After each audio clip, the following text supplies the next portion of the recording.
Reoccurring revenue is an incredibly important factor in any business you run. And most agencies actually lose clients after the first project. They'll just ghost them, or there'll be nothing additional benefit in the relationship to keep going. Here's a system I use to keep them and upsell them and make every project turn into recurring revenue. I've done this with my own agency. I run an automation agency where I've converted about 70% of all the initial projects I've done, to some sort of ongoing project / retainer model for my AI agency. As a result, we've made over $50,000 within the last 6 months. So today I'm going to go through what I actually do. This is the flow that I've done in my model, and it's incredibly successful. So let's jump into it. So as I mentioned, most people really, reoccurring revenue is huge. And I realized that very early in my career, that I was taking all these projects and what the effort I was doing. So I needed around 10 projects to actually sustain the living, right? So it means every month I'd have to get 10 projects equals the right amount of dollars that I need. And this led to a huge amount of outreach. And, I'm not going to harp on a lot about this because I think it's very obvious nowadays. There's so much information about it, how important recurring revenue is. But the crux of it is I was getting around 10 projects per month. And then I started, getting into the recurring revenue and I learned a very good way to actually retain these people and to put them onto a retainer model. And it brought down, the numbers a lot more. So I could charge more for retainers, and I could do larger scale project builds with this sort of system that we're doing. So it's not that initial discovery project, I guess you could call it. And my lead generation numbers went down a decent amount for new leads. And what happened is, rather than getting 10 new each month, I was getting around 2 each new month. And obviously we have 4 retainers, and then we go 6, 8, 10. That sort of built up, and then we add the referrals into it. So I learned very early on that you need to have a system in place, or you're just going to keep doing discovery, low value projects. And we don't really want that. So how I do it, as soon as a payment is made, we need to run a kickoff call. A kickoff call is a call where you will go and outline expectations. You will go and outline deliverables, communications. If you're an agency or in the AI space, you'll go and do logins. And the goal of it is that you clarify everything and you get everything in place. So when you do the project, it's as efficient as possible. The number one rule is you must never let a new client sit in limbo. If someone is dropping $5,000 per project, even $1,000, like, let's say, for example, if you went to go buy your car right now, you want to buy a new car, and you went and you go put down a $5,000 deposit, and you get zero communication, like nothing. There's no paperwork going. There's no thanks for your purchase. There's just nothing. You start having remorse, really. So we don't want the buyer's remorse. We want to make sure that it is constantly moving, that people are getting updated and everything. The second money hits the account, an email needs to be sent. A confirmation email, no more than an hour, I would say. So this is done via an automation, right? So my one is done through PandaDoc.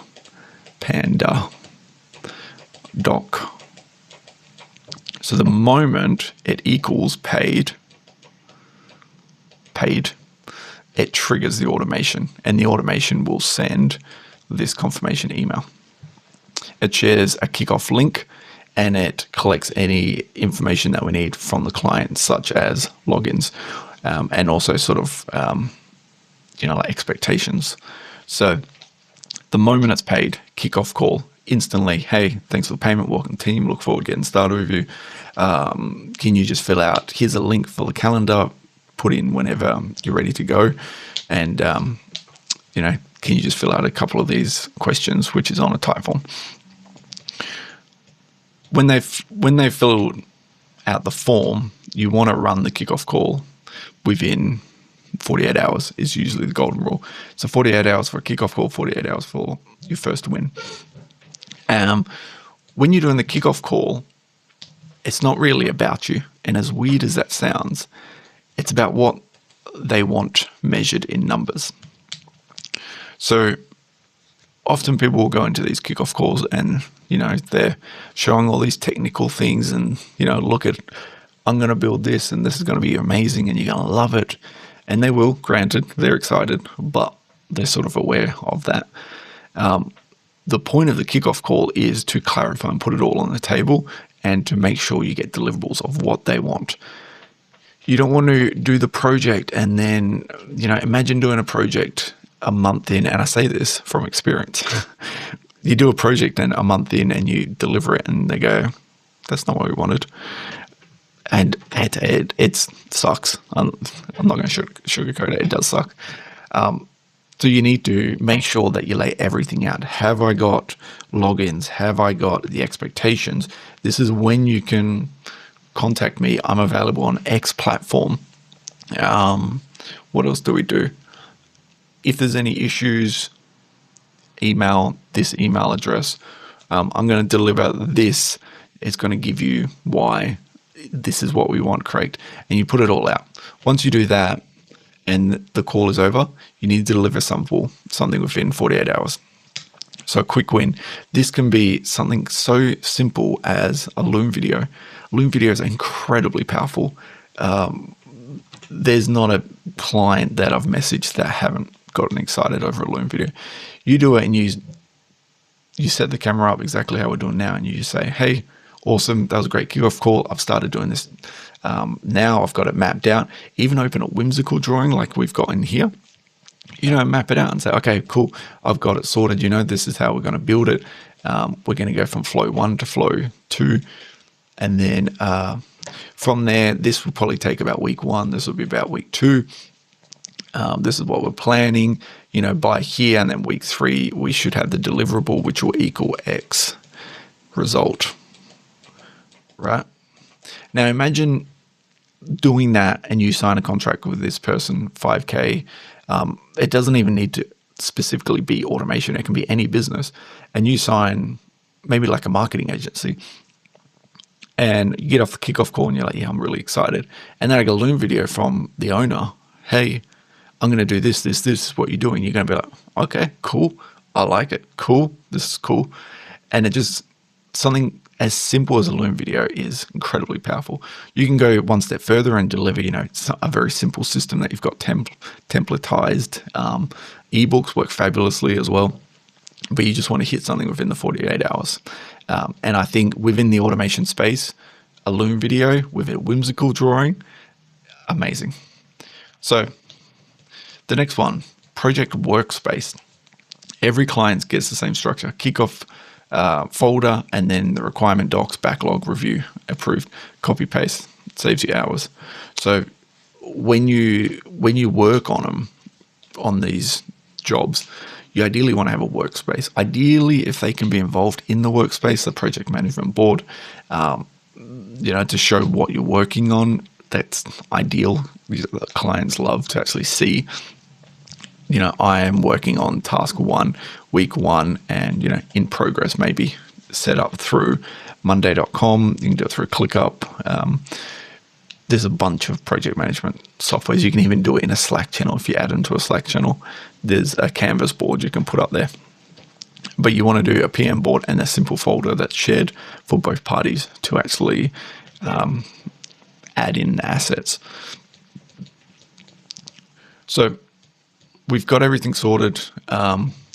One thing we sort of want is a requirement. This sort of belongs, it can be ranged from a different, in the various parts of this project. It can either be at the beginning, it can be at the end, it could be around here. I've just put it here because it's part of the setup. We're setting up workspace here. So another word that this can be used is an SOW, a statement of work.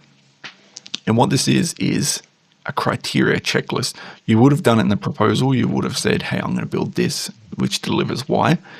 But it's also very, very very important to put it in a separate document and give it to the person. Like, hey, great, I'm ready to get started. Just remind you, here's a statement of work I've built out for the project. I've sent you the Loom video. This is what we're building, and this is the milestones. What happens, and I see it a lot, and it happens within my own agency before I implemented statements of work.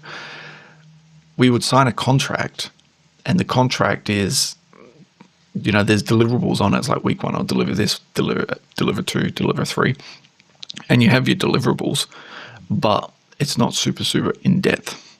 A statement of work gives an in-depth look at what we're building, right? We're going to build X on Y platform. You're going to get this, you're going to get that. It's going to do this, it's going to promise that, and you just lay it all out. When we've done just relied solely on the contract, and then we've left it, after about 3 weeks, it gets lost. And it sounds really weird, but it gets lost in the client's minds. The client will be like, oh, I never said we're going to do that. And what happens is when they're looking in the contract, they're looking at, the problem, the solutions, and the timeline and the price. Those are the 3 things. They don't really look at deliverables. They look at the solution, which will be like a written text saying, hey, I will solve your problem by implementing an AI system, an automation system, X system. If you're, an agency or another business, I'll deliver this. And what happens is as we get a few weeks into the project, they forget about it because it was never in their mind in the first place. They looked at, 90% of their attention was on the other parts. This causes scope creep an immense amount. Unless you can deliver projects really, really fast, at about the 3-week mark, clients forget what they are that you're delivering. And statement of work is that reinforcement to be like, hey, just reminder, I know you've read the proposal. Here's a statement of work. This is purely what we're building. And because it's in a separate document, they actually look at it and they actually pay attention to it. So if you don't define what's done and what it looks like to be done, then if the project drags on, or if there's a problem, or if there's some sort of delay, you will start getting scope creep. I implemented statements of work, and scope creep pretty much disappeared immediately after I did that. Next one, project updates. Now it's obvious, I know, but when I first started automations, I initially gave a progress update every Sunday, right? And I thought that was really well. I was like, Sunday sounds really good, once a week. That's 7 days. That's enough for me to actually do something, but not a long enough delay that they're going to start worrying that something's happening. And I thought 7 days was great. However, it was not great. I often got at about the Thursday mark, from Sunday to Thursday, I often got, hey, how's the project going? So I changed it. Okay, we'll do it Friday. Did it Friday. It still did not solve the problem. And I've come to the conclusion that when the clients freak out and they don't hear from you, this time delay is 3 days. Call it TikTok brain, call it something. 3 days is it's a delay. It's something in your brain that's, okay, no, what's happening? Before, when in my younger years, when I was in business, I could go a month without, clients understanding. When I was doing mortgage applications before I was a finance broker, it'd take a month or 2 and you wouldn't have to give an update for like a month. But I don't know, I guess maybe the way the landscape is now, I'm not too sure, but it's just dropping so fast. So when they don't hear from you about 3 days, they will always say, hey, what's going on? Hey, are you good? What's the progress update? So we can use weekly update templates, wins, next steps, risks, and send it on the same day every week. I was sending it Sunday. I sent it Friday. Didn't work. Now I send it Tuesday and Friday. Or Tuesday and Thursday, one of the two, depending on the client and how big the work is. If it's like a week job, don't send an update 3 days or 4 days later if it's going to be built in 12 hours after that. But you want to make sure you have about a 3-day window between days, not including weekends. You could do Saturdays, but the Sundays I would exclude. Next, quality assurance, end-to-end testing. All of these are building up to, if you haven't noticed, a high customer satisfaction, right? We're giving updates regularly. We've given them value. We've given them a very smooth onboarding. We've got everything we need. We're coming to the end of the project where we've delivered such high value for the first half that now everything can screw up if we don't actually solidify the back end, right? We need to make sure that the system works and that it's stress tested, really. So before we hand everything over, break it yourself. And I literally mean break it. Double submit leads.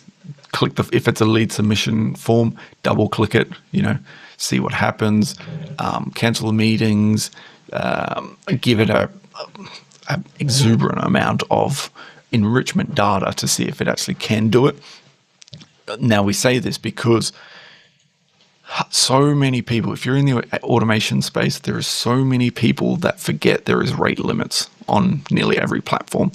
And we can go looking for it, but people, they'll go, oh, it's only one lead. That's fine. The rate limit's not going to apply. For those who are unaware, rate limit is how many times you can submit something on a web page before it actually breaks, essentially, is all like it gets blocked, right? So some people, let's say someone submits they do a growth system and we're capturing leads from a web form. Let's say the rate limit's 10. And we're like, yeah, we won't hit 10, historically they get 1 a day, so it's fine. We're not going to get 10 in an hour. Maybe this company the next day runs an advertisement for free services, which triggers far more than 10 leads to run in. Maybe they do a huge funding and they get huge funding and they just expand the whole marketing campaign. All of a sudden, we're going to break the automation. We're going to break something, right? And then guess whose fault it is for not stress testing it. So we need to make sure all these end-to-end testing is done and all these factors are considered. If it breaks, it's not ready, obviously. We're not handing crap over. The third one of the biggest point, if there's anything you can get from this video, handover is the biggest factor in all of this, I would say. It's that old saying that people will remember the last glimpse, the last memory that you have of that business. I could be with Apple for 10 years and I love their products so much. And then maybe yesterday I got on the call to them and they called me stupid or something like that. Maybe I was having a bad day. This is a very exaggerated example, but let's say I get on the phone and they're like, no, that's stupid. Or they say something like that. That whole 10 years that I loved them, gone out the window. I'll forever hate Apple for calling me stupid, right? The same applies for any business. The end point is often one of the most important because it's the last touch point you have with companies. So this needs to be like 1,000%. No percent goes here. 1,000% accurate. How this often looks, and this is how I've done it, and I've noticed a difference from not doing all of these things compared to after these things. Clients remember to hand over more than the build. Give them a proper 1 page, a 5-minute Loom walkthrough, and a simple troubleshooting SOPs. If you do a handover pack, and in this pack you have a 1-pager, right? The 1-pager is how to use the system. I have built X growth system. Let's say we build a lead generation system for cold emails. I've built X system. Here's what it does. Here's the nodes. Here's what, everything in it. How we expand it in the future. We do this, and we just include everything in this one page. It's sort of like when you buy a product and you have a manual, it's essentially a manual, right? But it's a selling point manual. It's not a SOP, which we'll go through in a second. This is a great system. It does this. It should yield this result. This is how everything works, the cost and everything, right? This is our one pager, branded. Header, footer, logo, everything. Because no matter what, every time a new person comes onto their company to actually use that system, that logo pops up in front of that client. So if I build 10 systems and the whole structure and the whole company is around my automations, they're looking at my logo, my name, everything all the time. So you want it branded. Second, you want a loom. You want a video, how we do this video, and we want to say, this is this module, goes to here, this is what this one does, and you sort of explain it in a non-technical aspect. This does two things. The client will see it and they'll be like, oh, this is amazing. Yeah. It does three things, actually. The client sees it, they love it. The client can use it to give it to a staff member as a training. So you don't want to do really specific. You don't want to say, hey, John, just doing this handover pack. Just here's a loom of what we built. You want to say, hello, this is the system I've built for X company, which does Y thing, right? Keep it very generic. The third thing that it does is you then get the transcript from the Loom app and you put it in GPT and you get it to create an SOP document for it. And that is what this will be here. So this is created from the Loom, right? You don't need to write an SOP. The one pager technically could be done via GPT as well. We don't do it because I have standard templates for that. And this is how we do the handover pack. Now, when we hand it over, they're going to love it. They're going to absolutely love it. There's so much stuff, right? It was a smooth process. You're professional at the start. You're professional at the end. You gave them like an actual company, not like a freelancer that just said, here's your shit. I'm done, right? So now we got to upsell them to a retainer, ideally to a retainer. And this is where you turn projects into the monthly revenue. You don't say, okay, great, retainer, because it won't go well. You show them three options and you recommend one based on that. Hey, great, we just done your lead generation system. That's awesome. I've got an idea where we can actually double the quantity that we have there. If we introduce this scraping system, we can actually make the lead generation more personalized. We can also create a dashboard so we can see the statistics of these lead generations. So you have a view of all of it in just one single place, right? That's two options. Third one, we've got this and we're going to get about 10 emails, 10% reply rate, let's say 10 emails coming in per day. I reckon we can actually just put an agent in place and they can answer all the emails. You don't have to do anything. Literally, they'll just be booked into your calendar and you'll log in one day and there'll be just bookings from both systems working as one, right? That's like three things that you'd give them and just be like, yeah. And, based on where you want to go, we spoke about 12 months time. What does that look like? You said you want to hit X mark. I really think that we can use this agent and we could get there and shave off 2 months off that, if we implement this. Have you thought about, implementing something further, something like that? And then you give them a roadmap, right? So we say we've built X. Now let's build Y. Y will equal this percent efficiency, ideally not efficiency, a measurable result, efficiency, revenue. And then you give them three things, right? Oh, you want to grow? I'll build this as well in Y. It's $5,000. We'll give you this result to do X, Y, Z, right? Or perhaps we have this system. Maybe it's a lead generation. Or I'll make sure that we keep contacts coming in and I'll enrich 1,000 leads per month. So it's constantly going off. Otherwise, you'd have to source it yourself. And then when they reply, I also will make sure that we're optimizing and A/B testing it. And, we're getting maximum efficiency and we're running it for newer niches. And this is the optimization part.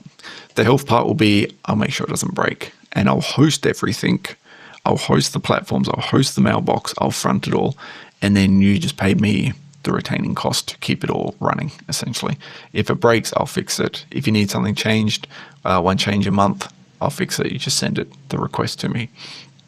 And these are where your recurring revenue happens, right? So based on the company, if it's mum and pop's store, and they don't have a lot of money, then you're probably not going to pitch the $5,000, but we can pitch the $3,000 to increase the amount of revenue they're getting to then jump them onto the 5K growth plan.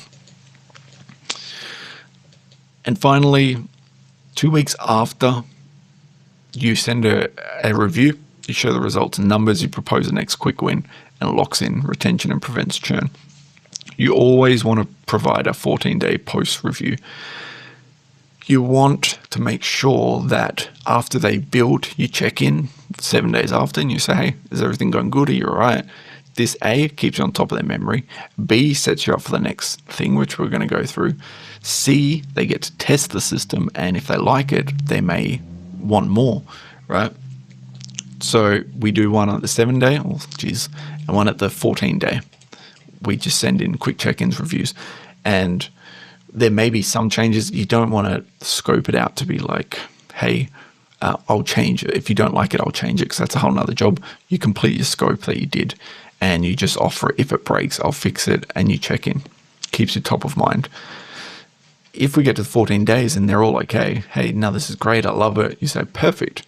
If you know one or two people that would love this system, I'd love to just come in and have a chat with them, and try to push for this referral engine. About 50 to 60% of your inbound traffic should come from referrals.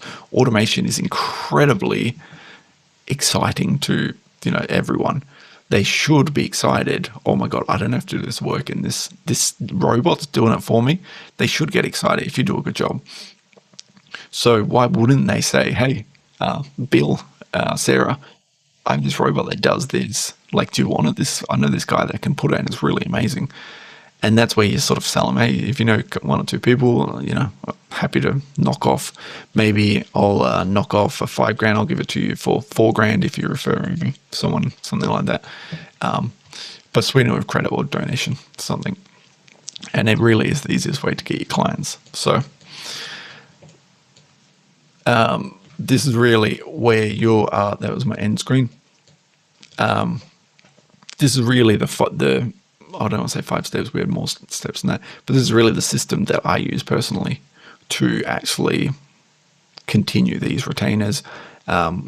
Start a project or start with something and then build based on these customer service to really knock it out of the park, and either A, get a referral, or B, get a retainer.